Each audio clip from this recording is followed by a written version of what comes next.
Last Tuesday, voters in California, Arizona, Oregon, and South Dakota voted down measures proposing the medical use or legalization of marijuana. But as Paul Harvey would say, there's more to the story.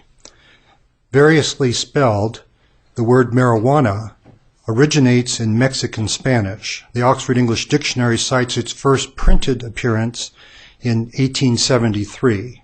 Marijuana, as you know, is also commonly known as cannabis, hemp, Mary Jane. 14 U.S. states have decriminalized some marijuana use. Regarding so-called medical marijuana, in Arizona, 50.3% voted against allowing residents with specific medical conditions to be treated with certain amounts of marijuana for personal use. In Oregon, 57% voted against establishing a supply system of licensed dispensaries and producers. And in South Dakota, 64% voted against legalizing marijuana possession, use, distribution, or cultivation. In California, which of course has medical marijuana dispensaries and pays a reported $100 million in medical marijuana taxes, 54% of citizens also voted against Proposition 19, also known as Regulate, Control, and Tax Cannabis Act of 2010. The act would have allowed adults 21 years or older to possess, cultivate, and transport marijuana for personal use. To put the initiative on the ballot, California's supporters submitted 694,000 signatures, well over the 434,000 required. Maybe we can just take a minute and put four elements in broader perspective. One, the marketplace of debate needs credible voices and solid arguments. I just did a very cursory summary of the kinds of materials that were produced in California on this, and it's not surprising how many different voices on so many different positions there are. In today's media world, some provocations do not deserve response. At the same time, I was struck that in the California marijuana debate, even very unlikely arguments gained perhaps some credibility because they were repeated unchallenged. For example, quote, unlike alcohol, no deaths are directly attributable to marijuana use. And that to me just seems like a far-fetched argument, yet that came up again and again and again in the literature. So on occasion that some of these things need to be refuted. Second, moral authority can be lost if moral voices become just another position. I was struck by some California media contrasting the Drug Policy Alliance, how's that for a benign name, Drug Policy Alliance, with the International Faith-Based Coalition. Effectively, the Drug Policy Alliance, in my view, is a wolf in sheep's clothing, and they used the Faith-Based Coalition as a rhetorical punching bag. Third, marijuana proponents employed an effective double strategy, whipsawing public opinion and gubernatorial authority. You may have seen, despite the popular vote, in 1975, then-Governor Jerry Brown, now re-elected, reduced marijuana possession to a misdemeanor with a $100 fine. On October 1st of this year, Governor Arnold Schwarzenegger reduced the penalty to a civil infraction. So whatever the voters were thinking, the executive has already taken a different kind of action on.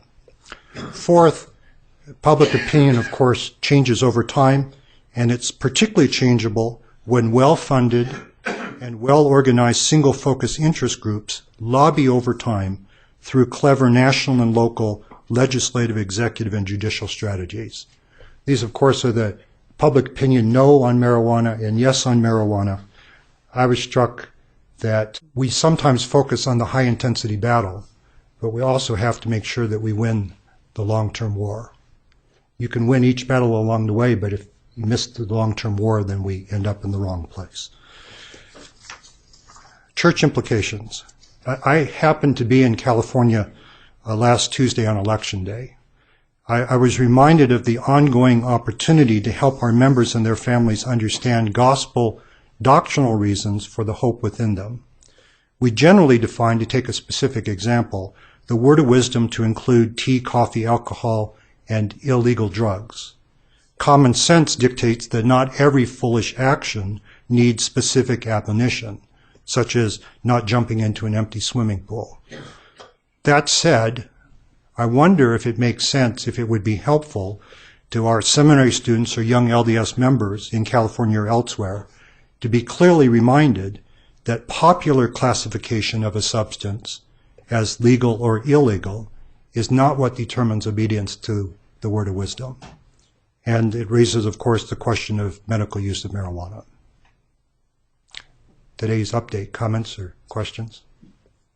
Elder Nelson? Elder Jay Jensen and I had a priesthood leadership conference in Colorado Springs last Saturday, and it was time for their question and answer session. The very first question was medical marijuana, church's position. That's never happened to us before. This morning, physical therapist that I work with, who also is posted at the hospital in Logan, said he has a patient, 27 years old, who has one tooth only. He's unmet. And he said that the woman comes to see him once in a while with about a 3-year-old girl. But just a wasted life. I can't understand our great emphasis on getting rid of tobacco and then start a project to increase marijuana. It's so inconsistent. Yeah, I understand there are 14 states, I believe, that allow medical marijuana, and it's so easy to get a hold of now that young people are saying they can get marijuana more easily than alcohol, which is so strictly regulated, but marijuana is kind of an underworld. Well, what answer did you give, Elder Nelson, on the medical? Jay Jensen handled it.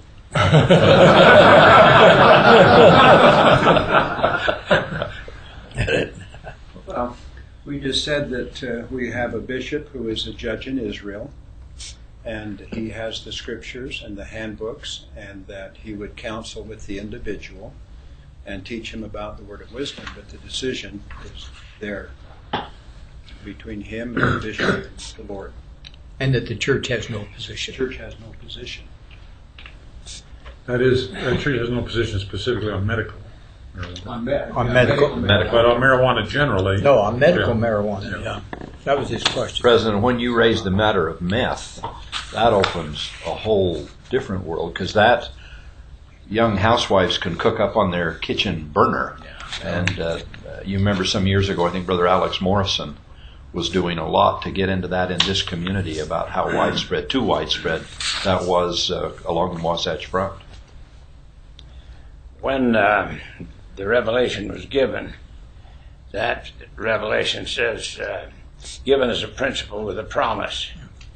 And it was not really considered a law until the administration of Joseph F. Smith, when he had presented in General Conference the proposition that the word of wisdom be considered as a law of the gospel, voted upon and passed.